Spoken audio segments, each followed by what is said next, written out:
സഹൃദരെ നമസ്കാരം. FIFA world cup 2026 round of 16 match 7 Argentina versus Egypt match കഴിഞ്ഞിരിക്കുകയാണ്.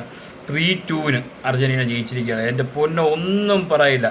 One of the best matches in world cup ആയിരുന്നു. അതായത് 2-0 struggle ചെയ്ത Argentina തിരിച്ചടിച്ച് injury time ഉൾപ്പെടെയുള്ള സമയത്തിൽ 3-2 ജയിക്കാമെന്ന് പറഞ്ഞാൽ ഒന്നും പറയാനില്ല. Messi and team heads off, അത്രേ പറയാനുള്ളൂ. ഒരു രക്ഷയില്ല. കളി തുടങ്ങി 12ാമത്തെ മിനിറ്റിൽ യാസർ ഇബ്രാഹിം ഫസ്റ്റ് ഗോൾ ഈജിപ്റ്റിന് വേണ്ടി അടിച്ചു.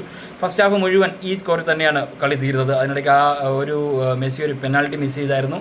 അതുപോലെ ഒരു ഫ്രീ കിക്ക് മെസ്സിയുടെ പോസ്റ്റിൽ കൊണ്ട് പോവുകയും ചെയ്തു.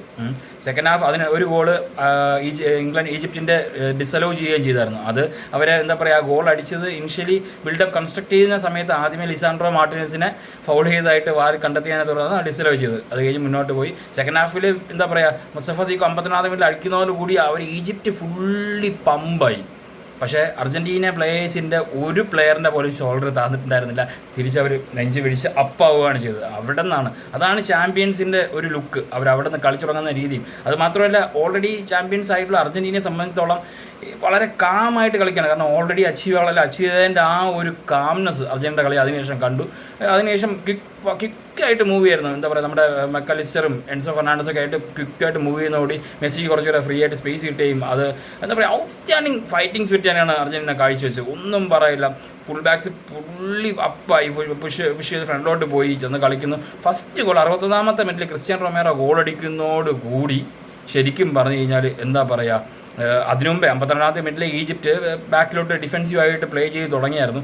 ഈ ഒരു ഗോൾ വീണതോടുകൂടി ശരിക്കും പറഞ്ഞു കഴിഞ്ഞാൽ എന്താ പറയുക, അവരുടെ ആ ഒരു ഡിഫെൻസീവ് കൺസ്ട്രക്ഷൻ ഉണ്ടല്ലോ, അത് കംപ്ലീറ്റ്ലി പൊട്ടാൻ തുടങ്ങി. അവിടെ നിന്ന് ആ ഒരു സമയമാണ് നോക്കിയിരുന്ന പോലെ അർജൻറ്റീന പിന്നെ അങ്ങോട്ട് കളി തുടങ്ങുന്നു. 79ാമത്തെ മിനിറ്റിൽ മെസ്സി ഒരു ഗോൾ അടിക്കുന്നു. അവിടെ നിന്ന് വീണ്ടും ശക്തമായിട്ട് നല്ല ഇൻറ്റൻസിറ്റി ഇട്ട് പ്രസ് ചെയ്യുന്നു. 90+4 എൻസോ ഫെർണാണ്ടസ് അടിക്കുന്നു, കളി ജയിക്കുന്നു. ഇതിനിടയ്ക്ക് വീണ്ടും വിവാദമായ ഒരു സഹാലേനെ ഫൗൾ ചെയ്ത ഒരു സാധനത്തിനെ കുറിച്ചും വളരെയേറെ വിമർശിക്കപ്പെട്ടിട്ടുണ്ട്. കോച്ച് ഹൊസാം ഹസൻ ഉൾപ്പെടെ പബ്ലിക്കായിട്ട് ഒരുപാട് എന്തൊക്കെ പറഞ്ഞിട്ടുണ്ട്. പക്ഷേ ശരിക്കും പറഞ്ഞാൽ കൃത്യമായിട്ട് ഫുട്ബോൾ അറിയുന്ന ഒരാളാണെങ്കിൽ അത് കണ്ടാൽ മനസ്സിലാവും. കൺട്രോൾ ഇല്ല ബോൾ. സാലയുടെ കൺട്രോളിന് മുമ്പ് ഒരു ടച്ച് എൻസോ ഫെർണാണ്ടസ് എടുത്തു കഴിഞ്ഞു.